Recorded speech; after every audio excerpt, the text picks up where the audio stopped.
how can one start, grow, and sustain a healthy relationship?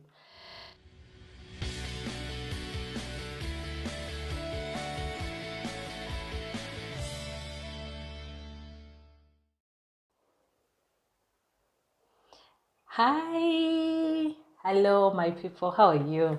How are you doing? How's everything? I hope I hope you're okay, and I pray you're okay. Yeah. So you're very welcome to my YouTube channel. I'm Liz Kengonzi, and today has been a good day. Today has been a good day, and I thank God.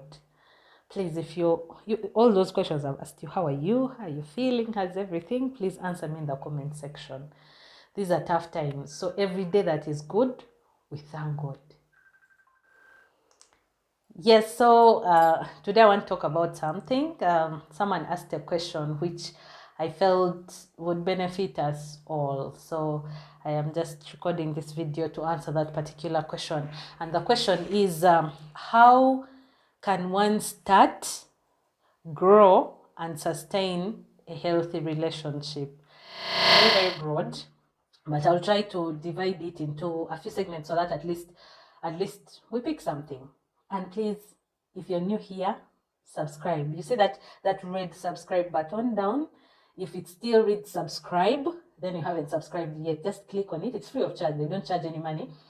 And if it reads, it's black and it reads subscribed, then you have subscribed. So please subscribe. It's free of charge for you. It costs you nothing and it doesn't stop your video. So you just click on it and I'll get a new subscriber. But for me, it means a lot.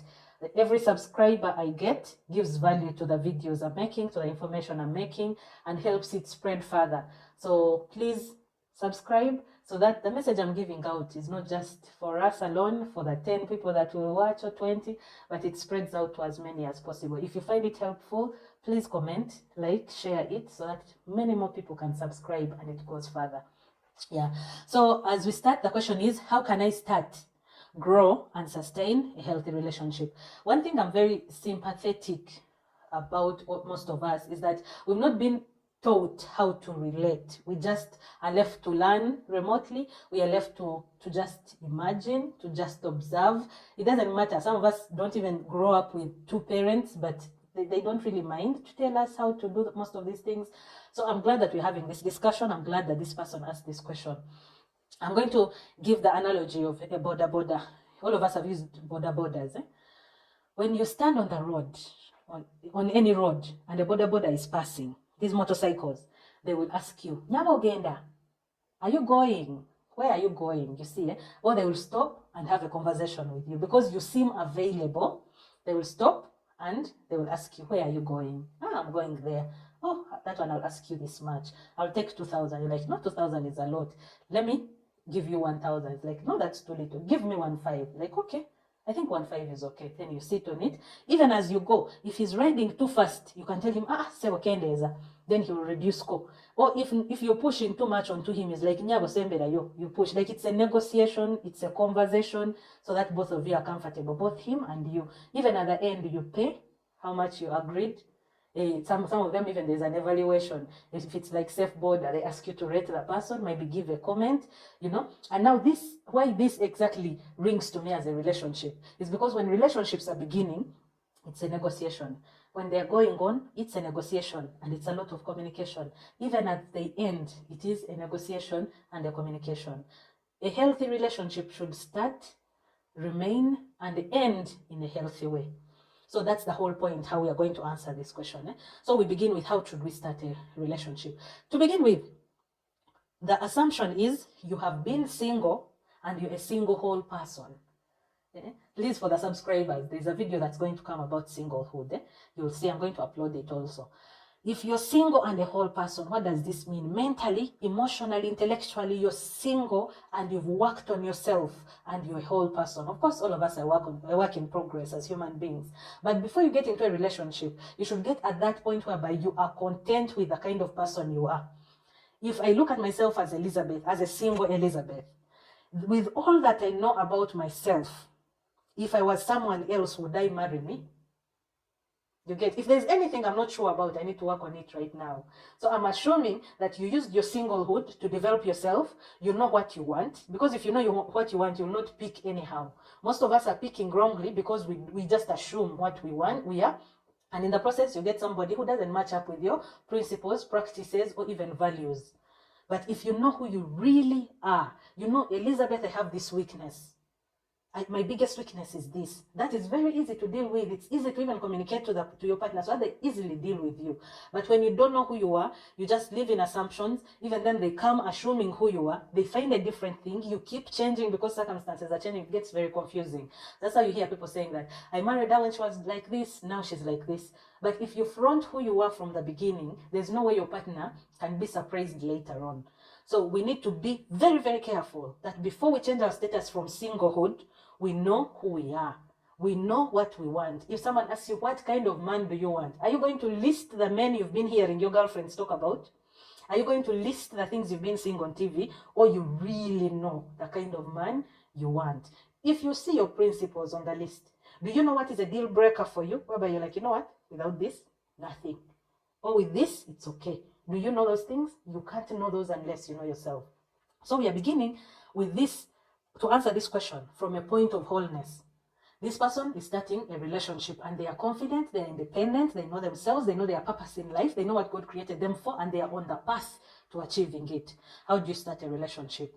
Just like our border analogy, you need to create a connection with this person. You've heard very many people say, it's very good to marry a friend. And I will repeat, it's very good to marry a friend. Your best friend makes the best husband. Your best friend makes gives you a best wife. Why? When you have a best friend, that means you've already had conversations about most of these things.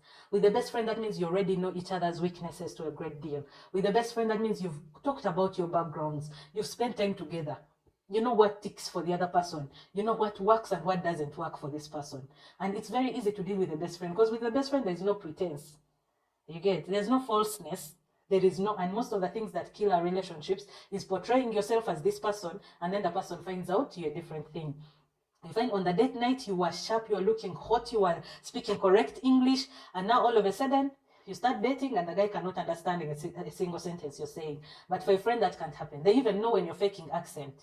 You see, they even know when you're faking your looks, you've put too much foundation. But why? Because they've seen you all seasons.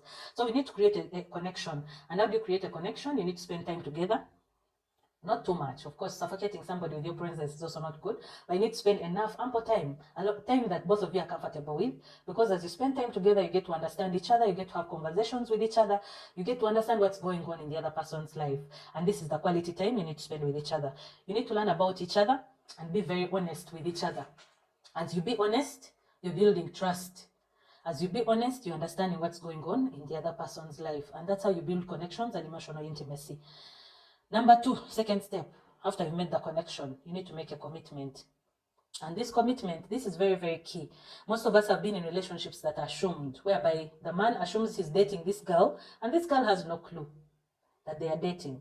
And before you know it, they are breaking up, yet the girl has never dated this man. That's how people have accumulated exes. When someone has 10 exes in just 1 month, most of them, they didn't know they were dating them. Let's stop assuming. You need to commit and express your interests verbally. It's very, very good for a lady to wait for the gentleman to propose to you and say the words, will you be my girlfriend? Not to assume. Just because a guy escorts you every single day, just because he buys you KFC every single day, just because he's doing all these nice things for you, doesn't mean he's interested in you romantically. You get, he could just be doing charity. That's a project they're doing at his church. You need to ask. If you see these things are going on and the man is not saying anything, you can ask, why all of a sudden do you have all this interest in me? What are your intentions with me? Why are you pushing me every day? Why are you visiting me every week? Why do you call me daily? It's okay to ask these questions. It's not rude. It's your life. You're taking charge. So when you ask, you prompt that gentleman to, I'm now, please forgive me, I'm working under the assumption that the lady is the hunted and the man is the hunter. Because traditionally, at least as Africans, that's what it is. The woman, you sit back, you just keep throwing your cues, and the gentleman, if he's interested, he comes to you and then proposes to you, and then you say yes. But of course, these days with the westernization and the change in cultures and change in all these things, I understand also ladies do this. So please, when you see me referring a lot to the traditional way, just flip it for yourself if you're that kind of lady who is the one who makes the approach. So you need to express the interests verbally, so that the other person understands your interests and verbally also expresses a response. Wait for them to say yes, no, and if it's maybe, till when. If someone tells you, I'm not ready to give you an answer right now, the question is, when can I expect an answer? Not putting them on pressure, but whichever time they want. If it's next month, they can tell you next month on 20th, so that you have at least a length of waiting, so that it's not just otherwise you might still be waiting, and you think you've given up, she has given up on you, you start dating someone else and she comes and says yes. You see how you get stuck, eh? So it's very, very important. You propose, she says yes. After she has said yes, you need to agree on the boundaries. Please, this is important. We need to agree on the boundaries. And all these things, and you're doing them casually because you're building a friendship. Agreeing on boundaries is important. How? When anybody, any human being has a boundary level, there are things beyond which they get insulted, beyond which they get disrespected, beyond which they get angry. Like any home, when there's a home, each home has its boundaries. Some boundaries are visible. You find there when they've planted Obramura, these trees that separate boundaries. Some of them you find it's invisible. There's no tree, there's nothing, but all the neighbors know there's an invisible line here. That's where this neighbor stops. That's where, those invisible ones. Then there are those ones which are very clear. They're built in concrete, they are painted, they even have security lights. That's also another type of boundary. So which kind of boundary is yours? Whichever boundary it is, you need to make it clear for the other person. You're like, for me, if you do A, B, C, D, you hurt me. When you do A, B, C, D, I cannot go that far. If you ever do this, we are over. These are the things that I can tolerate on the inside. These are the things that are outside my boundary. You understand? So it's very, very important. You say why it's important to know yourself. You cannot define your boundaries when you're just second guessing. Before you know it, it's the man defining the boundaries and you're just falling into his routine, into his pattern. And before you know it, you're like, me, I'm no longer comfortable with this, but you accepted to eat in the first place. So know yourself, define the boundaries. I know there are things which I cannot tolerate at all. And I need to communicate these things to my spouse so that he knows that the day I do this to Liz, we are as good as done. And if I do this, she can tolerate it to this level. If I do this, she can tolerate it to this level. So that in case there is any change, you wonder, what has brought the change? Because you know the boundaries. So discuss the boundaries. Discuss, no, for instance, staying friends with exes. There are people who are okay with it. There are people who are not okay with it. You need to define some of these things. It can be maybe exposure on social media. How much does one want to be exposed on social media? Be willing to compromise, because in any relationship, it's very, very important to know that it's not always a win-win. It's not always a win-lose, and neither is it a lose-win. So sometimes he wins, sometimes you lose, sometimes you lose, sometimes he wins. So please, let's be open. Otherwise, you start bashing heads and you collide too much because you always want to win. And trust me, it's not easy. I always wanted to win, and it cost me a lot. You find when you've argued, you've said nonsense, you've hurt your person, and at the end of the day, you're the one always saying, I'm sorry, I'm sorry, because of the win-win attitude all the time. Sometimes you need to take a step back, think about the things that are happening, and see how to compromise. You can always meet in the middle. Every situation you can meet in the middle. At worst, you can pause the decision-making for now until both your minds are set and made up. Yeah. So that is, as you start a relationship, you need to do things that we both enjoy. Why do I say this? I feel like we rush too much to start a relationship rather than start a friendship. We need to do things that are common to both of us, even before you propose or say yes or no. We need to take our time, understand this person, even before you commit to intentional dating. By the time you date the person, you should know them somehow. It's not like you meet the person on the first day and, can you be my girlfriend?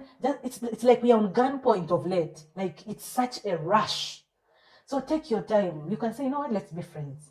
First, be friends for as long as you can. Understand each other on a friendly level. Understand your principles. Understand where things don't match. See where you can compromise before even you get to the point of intentional dating. I say intentional dating because this is why now you're like, okay, I'm now not going to date any other person. I'm not going to date any other person. I'm just dating you. But other than that, there's no other difference. You can be friends and you can understand most of these things. So I encourage us, when we're starting relationships, to be very, very intentional in our actions, to be intentional in our words, to be intentional in our actions. To be very intentional. But most of all, we need to know what we want. Most of all, we need to keep record of everything that we are going through, that we're experiencing with these people, so that by the time you're starting to date, you know what is going on. Not just falling in things. Yeah, and all in this, I'm not talking about sex. So please, do not sleep with a person just because you're trying to find out more. No, you find out nothing. Actually, sex compromises everything. You can't see clearly because your mind now is on. You can't communicate because every time you argue, you think you want things. You know that. Every time you're trying to communicate something, you think, she wants more. You cannot. So you need to take a step before you get sexually intimate to have these conversations, to understand each other to those deep, deep levels, and let sex come when it's in a commitment. A commitment. Yeah. So the second phase of this question, our question which we're answering is how to start, grow, sustain a healthy relationship. We've seen how to start. Those are some of the points how to start. How to grow. How can you grow what you have started? Now you're assuming you started it healthy, you've understood each other, you've enjoyed a lot of things together, so you've learned a number of things about this person. Now how to grow it? To grow it is in two. No, I'll break it down into 3 phases. Number 1, be open. When you to grow something, you have to be open. New opportunities, new hobbies, new things, new games, new this, new that, to traveling, to what, to learning someone else, to someone being different from you. You need to be open to a lot. You have to be open to change. You just have to be open. Your mind has to be open. That's number 1. Number 2, you need to communicate. You need to communicate your desires. You need to communicate your goals. You need to communicate things you want, things you wish for, and you need also to listen to them as they communicate the same. You need to encourage them to speak these things out. You need to, as you speak, you start to understand, okay, this is her purpose. Okay, this is her passion. How can we grow that? Because if you don't know, you can't help.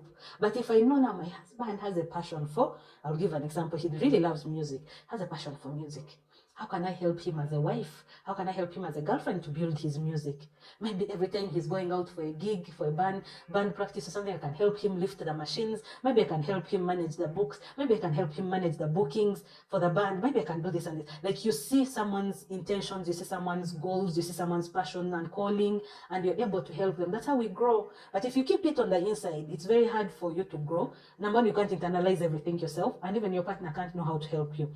So there's a lot of communication as you grow in a relationship. Even a relationship in itself, the communication styles. You have to communicate how you feel when he communicates the way he does. You have to say, when you say this hurts me. When you do this makes me feel like this. When you say you do this, I like it, I love it, I appreciate, thank you. Now, as you're communicating this, you're helping the other person be encouraged and grow and be better. And you're helping them change some aspects, maybe grow some, or learn about some, or get away, or learn how to actually appreciate and love you. So it's very important to do it, to communicate most of these things. And lastly, put everything in action. What does this mean? If I want my husband to improve, maybe in his profession, in his career, so I can encourage him to go for a master's, I can encourage him to go for a PhD, I can encourage him to go for a postgrad. How can I help myself to grow? Because as a single whole person, I had a path I was taking before I met him. I have my own career, which I'm following. I have my own passion, which I'm following. I have my own calling the Lord has put on my heart, which I'm following. Like this YouTube. You see, when I told him I want to start speaking, because I feel there's something on my heart, I can help people by just speaking what I believe about relationships. Then he didn't say much. He just said, oh, that's good. The next day he brought me this stand which I'm using, which is what is holding the phone. That's why you see the phone is not like this, like my first videos. Yeah, so that's how you say, because you've said it out, the other person is able to put in action, or you yourself, you're able to put in action. Also, me, I was able to put the things in action because you kept asking, hey, you said you want to start a YouTube channel. So how far? So when are you recording a video? So when are you editing it? I've not yet seen an upload now. You see how you help each other? Okay, now you wanted to build your career. When are you going to advance to the next level? Oh, now in a relationship, we really wanted to build ourselves financially. How can we save more? How can we invest more? And in so doing, you keep discussing these things and you put some action attached to it. Of course, some things fail. Some things get delayed because of financial constraints and all these things. And some things even change. You can even change what you actually want to do. And it's okay. You just see each other through. You grow together. And let me tell you, if you do these things, keep open. Communication. Remember, communication is not just this communication. There is this communication. We also have to pray. In all these things we are doing, we have to pray. Because without God, nothing is possible. So imagine you present your wishes to your partner, and in the night you hold hands together and pray about it. God will surely guide you. Either he'll twist your minds towards the right direction, or he'll bless you in that same direction. But either way, God will bless you. So please, This is how we can grow our relationships. We can even sit and you can have a conversation on one of the dates. I have a video. Please, if you've not watched it yet, there's an interesting video about dates in our relationship. As we do dates, we try our level best to do at least once a week. But on those, you can discuss. You can even ask your partner, like, how can we grow ourselves? And then you bring up ideas. Okay, I think in this area we are lacking. Spiritually, I feel we've declined. We need to improve ourselves. Maybe we start attending service or mass every day. Maybe we start doing fellowship. How about we start praying together the rosary every night? Like, you brainstorm how best to improve yourselves in every single aspect. But this, you have to do it together. Yeah, and lastly, back to our question, how to start, grow, and sustain a relationship. We've already talked how to start and how to grow. Now we are going to how to sustain as our last segment. I love you guys. If you've not subscribed, please subscribe. It means a lot to me. Subscribe and share with people. Anybody you think can benefit from this, share with them. Yeah, you can like, you can leave a comment on what you think. What do you think I've missed out? Because I love those things so much. Like, I think you missed out this aspect. That's good. Please comment down and leave for me what you think I could have added. That's good. Or comment down and leave a question. Yeah, so lastly, how to sustain, because you can start it, you grow it to a level, and you come down crashing. So how do we sustain it in that powerful level? We can start sustain it. Number one, sustaining it is hard work. Guys, it's hard work. Every single relationship you see out there and admire, those guys work hard. And not as an individual, as two of them. So everywhere you see and you're like, hey, mama, no, they are working hard. So you need to put in the effort, you need to put in the muscle, you need to put in the spirit and heart. Yeah. So number one, and first and foremost, prayer. This sounds like I've said it a lot in this answer. You can't sustain, you can't start, you can't grow, you can't sustain nothing without the Lord. No matter how, I know you want to stop the video from here, but the truth is, what I have learned, you can do nothing without the Lord. It's only the Lord that can see you through. No matter what level it is, no matter what kind of relationship you have with God, we need God. These are the times whereby even if you've grown it to what level, you need to surrender it to God. You're like, you know what, God, I give my relationship to you. I give my person to you. I give my commitment to you. I give my finances to you. I give our spiritual life to you. I give our sex life to you. I give our children, like, I give everything to you. And it's only God who can guide you. Show you this path is good. This path you wait. This path, okay, you go. This one, hold on. These friends, hold on. These ones are good for you. This community is good. There's power in community, by the way. A lot of power. The community you surround yourself with matters a lot. I have learned that. The community you're in matters a lot. Recently, the Lord blessed us with a community that's so amazing. We've just joined them. We're still like newbies, but I feel so at home. I feel so comfortable. These are couples. It's called Holy Family Community. These are couples who have been married in church and are journeying together towards what the Lord has called each couple to be, and just encourage each other how to communicate better, how to forgive better, how to invest better. You guys, it's so much fun. It's so much fun. It's so much fun. Like, you sit there, you share challenges, you see people journeying with you. You see older ladies, younger ladies, you see older men, younger men, older marriages, younger ones. Like, wow, like, it's just amazing. It's paradise for us. We thank God we found it and we're journeying with them, but we are learning a lot and being blessed in so many ways. So please, communities, if you find a community that you can journey with, pray with, that can help you grow, join them and do everything you can to also contribute in every way. If you can contribute your talents. I'm laughing because I don't seem to contribute any talents in Holy Family Community. But anyway, I'll get some talents to contribute as the Lord gives them to me. Yeah, we need to pray together so that we bond. Spiritual intimacy is very key. We can't just rely on sexual intimacy and emotional intimacy only and physical. Yeah, we need to have the spiritual connection too. We need to sustain any healthy relationship. You need to communicate. We shall say that till forever, but communication is key. You need to speak, and whatever you speak should be clear, and whoever is hearing should hear and understand what exactly you said. That is complete communication. But if you say A, I understand B, that's another situation altogether. If I say A, you should understand B and respond to confirm that you've understood. So that's communication that's proper. And we need to keep learning about communication. Never get tired. Read books. Listen to everything you can listen to, so that we learn how to communicate better, because we have lots of habits that have grown in us, and these habits might be healthy, most not healthy, and some of them are just based on insecurities, but we need to communicate. The one tool, like I've told you, is in dates. No matter how old you are, no matter how long you've dated, no matter how well you think you know this person, you need to set time aside. The two of you, not children, no neighbors, no best friends. The two of you sit somewhere. It's not about how much food you eat. It's not how far the place is from your home. It's not how fancy it is or how many Instagram pictures you'll take. No, it's about the two of you spending time together. As we go, we even sit on verandas of churches. You just sit there, the two of you, just me and my husband, and we talk. And sometimes even time bypasses us. We intended to be there for 1 hour. We find ourselves for 3 hours, just there talking. You just talk. You sometimes argue, and sometimes you laugh. Sometimes you have nothing to say and keep quiet and look. But we need these dates, and they need to be frequent, and they need to be deliberate, so that we discuss every aspect of our lives. Never get tired. This is the person you love. This is your best friend. Why not talk? You see, so that things don't go unsaid. Yeah. There's a saying, say what you mean what you say, but don't say it mean. Yeah. So please, let's not be mean in our communications. Yeah.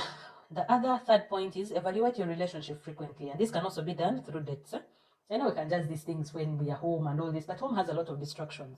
Sometimes like a phone rings, sometimes it beeps. All of a sudden the child, mommy, daddy, so there's a lot of things that go on which cut communication, like which cut your jazz. That's why I'm saying you better be on a date whereby you know this 1 hour, these 30 minutes are dedicated to us. So you need to evaluate. You're like, how are we doing? Are you sexually satisfied? Do you feel spiritually happy? Do you feel happy financially? Do you feel I'm starving you in this area? Do you want more here? Do you want, And these are things which we can discuss anytime, anywhere. And then you sit down, you're like, okay, I think here it's okay. I think here needs improvement. I think here we should stop. It's not working. And then you devise means afresh. So we need to really, really evaluate ourselves. You can even evaluate, like, simple things like your looks. You ask your husband, you're like, by the way, how do I look? You're like, yako kamaruni kankolera. Every time you put Cameroon on the lips, now you know that all the other black, pink, and yellow lipstick needs to be thrown out. You increase the shades of maroon. I'm just giving an example. Over he tells you like, I think you've chopped a lot of weight. If you could add, I think it would be good. You don't look very healthy. So that helps you relax. If you've been on a diet, you start to relax.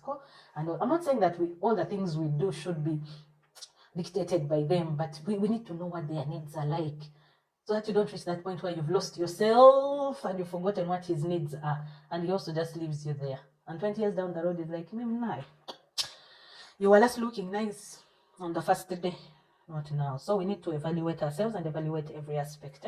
We need to appreciate each other. That's why these dates are important. Even if you've forgotten to say you're handsome, you're beautiful throughout the year, the week, now this is time you sit down, you're like, by the way, I appreciate A, B, C, D, and I bless God for you. You're a good man. You're a good woman. If not, you're like, but you're a challenging man, you're a challenging woman because of ABCD. Now, those are the evaluations. Now, the appreciations is like, you're good at this, so that you motivate them to continue. I liked it when you did this. My God, you blessed me when this and this happened. So that we're not seeing these things just on Facebook when you're praising them for their birthday and they have no clue. We need to have a refresh button.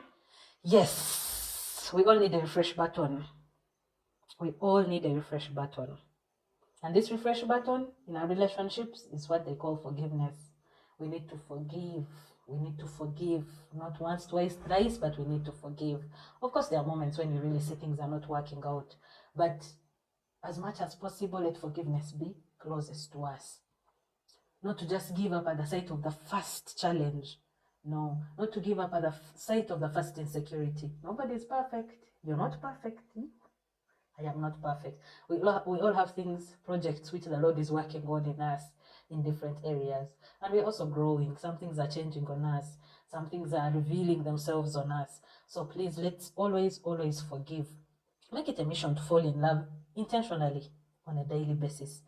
Me, I tell myself, I have conversations with myself in my mind. I can see like my husband can be seated there. I'm like, damn. Hotness. Like I just tell myself things that at least positively reinforce my mind. Because if you just keep quarrels, like every time he walks in, you're like, crap. Again, he has come. Like negativity. Before you know it, you've stored so much negativity in your mind that you no longer can recognize the difference between the assumed negativity and the actual feelings you have for this person. So let's try a level best to keep our minds positive. Tell yourself fancy things about this person. Remember things that make you smile about this person. Sit down and contemplate all the good things you fell in love to the reason you fell in love with this person. So make sure you keep reminding yourself these things so that we fall in love afresh with these people. When you're staying with someone, in my language, bagamba, anyway, sorry. In my language, they say that when people get so close to each other, they easily rub shoulders. Like if someone came close here, it will be easy for us to rub shoulders. In other words, it's easy to conflict when you're so close. People outside might see me as an angel, Elizabeth, but to my husband, who I'm with every day, it's easy for us to rub shoulders here and there. What does that mean? You cannot concentrate on the negatives. They will overwhelm you. You will give up. You have to focus on the positives too. And this is how you sustain a marriage. This is how you sustain a healthy relationship. You know, you have to focus on the positives. Negatives happen. Let them happen. You forgive. Just let it be. Pick the lessons you have to pick and, start another journey. Please, let's focus on, repeat after me, focus on the positives. Thank you. We need to also be very open to external help. This is the last point. Be open to external help. Third parties helping us, be it mentors, be it couple counselors, be it therapists, if it comes to our mental, be it because we're dealing with a lot. There's a lot going on right now with individuals, with companies, with organizations, with the country, with the world at large. There's a lot. So later on, this trickles down to our relationships. So be watchful. If you need couples counseling, if you need therapy as an individual or a couple, please be open to that kind of help. Be open to help of elders. Sieve and see what is constructive for you. Be open to help of communities, like I've told you, as we've deliberately joined communities that match our values and are helping us out. But either way, guys, we need to work hard to sustain our relationships, because if you build a good relationship, a healthy relationship, there's no perfect relationship, but a healthy relationship, that will result into healthy fruits. That means the children we raise in this country will be better children. You imagine if everyone watching this video decided that I'm going to build a healthy relationship that's not toxic, that's not violent, that's not, deadly, that is good, that is loving, that's caring, that's building and constructive, that's prayerful, that's purposeful. If we all decided on that, that means that children we raise in these families will also have the same goals, and we shall start to have different testimonies, where we have different leaders in parliament, where we have different leaders in schools, where we are not seeing the monstrous things that are going on in the world today. So please, let's purpose one person at a time, one couple at a time, until the Lord uses us for his glory. Thank you guys for watching. Thank you for listening up to the end. Thank you very much for those who have subscribed, those who have liked, those who have shared. Please let the love keep going. Bye.